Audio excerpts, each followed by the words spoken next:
Welcome back to the channel, guys. Thanks for being here again. I know usually, I'll jump straight into the song and play it for you guys, but this time I achieved the guitar tone a little bit differently. As you can see, I've got these two monster rigs here by my side, and usually I just run through this because it's just epic. It doesn't really need anything else, but the purpose of this video was to achieve a different guitar tone using two different rigs, two different guitars, two different microphones. So yeah, we'll get into the song, and then for you guys who want to hang around after and check out a bit of guitar nerdery and how I achieved the tone, stick around after the song and I'll run through each rig and how I dialed them in. So cheers guys, here's the song, it's called Panic. Enjoy.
There's the song guys, hopefully you enjoyed it. And like I said, I achieved that guitar tone whether you like it or not, it's up to you. Using two different guitar rigs, two different guitars, two different microphones, and dialed in completely different. One amp is doing one thing, the other is doing the other. So this is a Randall Warhead Dimebag Darrell signature amp from back in the day. It's solid state transistor amp, so there's no tubes in it. It's almost like a pedal distortion. It's very noisy, it's very dirty and messy, but this amp is very loud, 300 watts. So yeah, that's going into its matching 4x12 cabinet, which is super boomy, has a lot of low end in it. It's loaded with Celestion Vintage 30s. And then I mic'd that cabinet with a Shure SM58 microphone. And then the guitar is my, like I have to obviously, if I'm using this rig, I have to play the Dimebag Darrell Washburn. This is loaded with active EMG Pickups, an 81 in the bridge and an 85 in the neck. And it has like this little preamp booster, which I don't really use. These essentially are the Kerry King signature pickups, which he still uses today, even in his new Dean guitar, which I also did a video of. Go check out the channel, you'll see it on there. I've never really been a big fan of EMG pickups, well, particularly these ones. Obviously they're great for metal, but they're not very dynamic and they kind of hit a ceiling. Super compressed, but they are good for certain things. And yeah, so this guitar here, through this rig.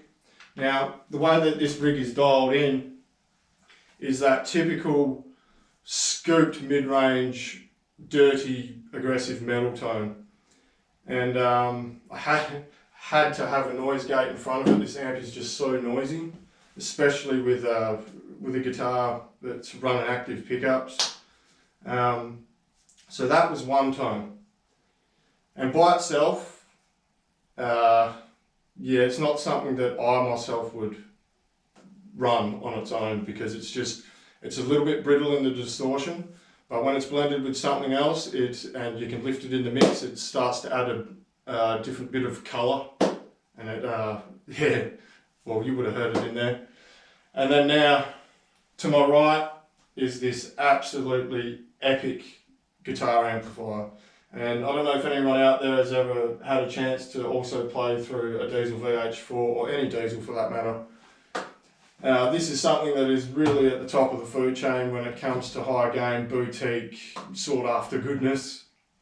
When I went from this to this, I realised what everyone was talking about when it came to tube amps, especially the Diezel. So this is a 100 watt 4-channel beast, loaded with EL34 BSTR tube amp Dr. tubes. This is my third set of tubes in this amp. It almost gets played on a daily basis. And it's never failed, only the tubes. I mean, you're going to go, just because you buy brand new tubes doesn't mean they're going to last a long time. You could put them in, play it for 2 hours and blow a power tube. Very finicky thing. But now, like I said, with this amp, I dialed it in to have that super scooped mid-range, typical 90s metal tone thing. It sounds very brittle.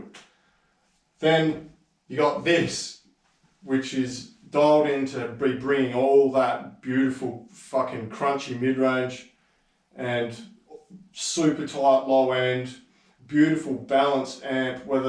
It's so hard to get a bad tone out of this. I mean, the guitar is a mid-range instrument, so this amp just has so much mid-range in it, full stop. Even if you dial it all out, it still has the mid-range there. And it just cuts so well, and it's super tight, so well balanced across the whole frequency spectrum. Just a great piece of gear. As you can see, I can't stop saying enough great things about it. So yeah, super scoop mid-range, super dirty distortion mixed with beautiful balanced clear mid-range, tight low end, and beautiful pristine high. And so when you bring those two together, you're kind of bringing together two different worlds, and to achieve something different, it would be, to me, it would be a bit stupid to try and get them to dial them in to be doing the same thing. It kind of, yeah, for me anyway. And then that goes into my Mesa 4x12 oversized rectifier cabinet. This is a slant cab, get it? And this is super compressed, this cabinet. It's really tight.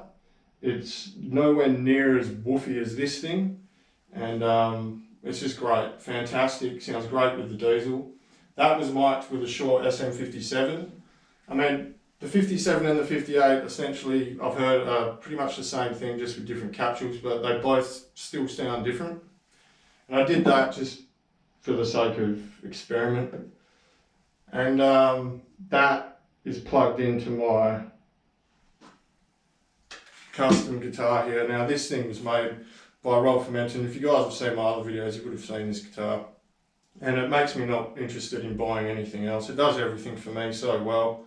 It's loaded with Bare Knucle Warpig pickups, super high output, and that's got a ceramic magnet in the bridge. Stainless steel frets, all that sort of stuff. I mean, you can check out some of my other videos, you'll come across it, me talking about it.